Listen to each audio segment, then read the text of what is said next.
Ready start.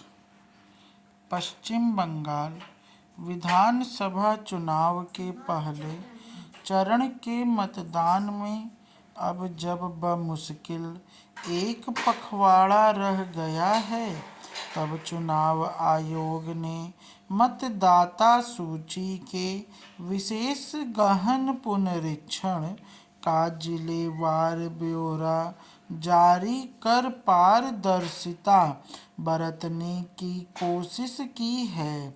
निःसंदेह इस कार्य के लिए उसकी सराहना की जाती अगर उसने शुरू से स्वतः ही यह प्रक्रिया अपनाई होती और सुप्रीम कोर्ट को बार बार एसआईआर से जुड़े मामलों की सुनवाई न करनी पड़ती।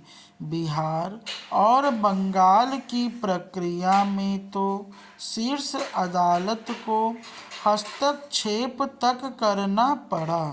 बहरहाल एसआईआर के बाद पश्चिम बंगाल की मतदाता सूची से अब तक 90 लाख से अधिक नाम हटाए गए हैं, जो वहां की पिछली मतदाता संख्या का लगभग 12% है।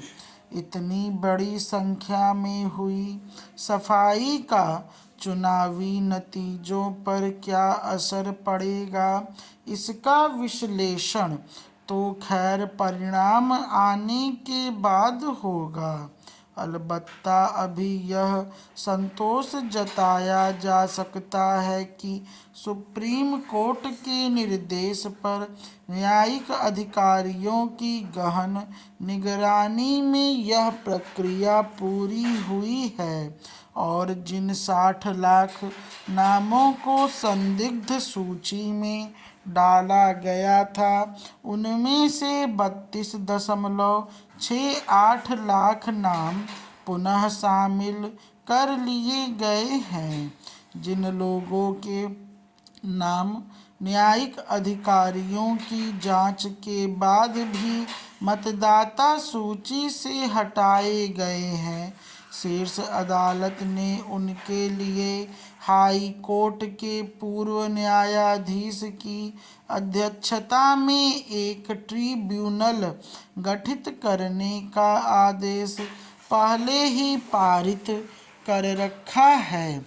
जाहिर है उनके पास अभी एक और मौका है। जिन जिलों से सर्वाधिक नाम हटाए गए हैं, उनमें मुर्शिदाबाद से करीब 4.5 लाख, नॉर्थ 24 परगना से 3.2 लाख और मालदा से 2.3 लाख नाम शामिल हैं। यानी इन 3 जिलों में ही लगभग 10 लाख नाम सही नहीं पाए गए। बताने की ज़रूरत नहीं कि विधानसभा चुनावों में कुछ 100 और 1000 मतों से नतीजे इधर या उधर होते हैं। ऐसे में इन 3 जिलों की 65 सीटों पर राजनीतिक विश्लेषकों की पैनी नज़र रहेगी। पूर्व के नतीजों से इनका समाजशास्त्रीय तुलनात्मक अध्ययन भी रोचक होगा। पश्चिम बंगाल के साथ साथ 12 अन्य राज्यों और केंद्र शासित क्षेत्रों में भी एसआईआर की प्रक्रिया हुई, पर जितना विवाद बंगाल में खड़ा हुआ, उतना अन्य जगहों पर नहीं हुआ। हम सब जानते हैं कि लोकतंत्र की जीवंतता निर्विवाद निर्वाचन प्रक्रिया पर निर्भर करती है और इस प्रक्रिया की शुरुआत साफ सुथरी मतदाता सूची से होती है। यह पहली बार है जब मतदाता सूची को लेकर इस कदर हंगामा हुआ और मुकदमेबाजी हुई है। देश के राजनीतिक दलों की सराहना की जाएगी कि उन्होंने चुनाव प्रक्रिया को कामयाब बनाने में अब तक अपने अच्छे आचरण का प्रदर्शन किया है। स्टॉप।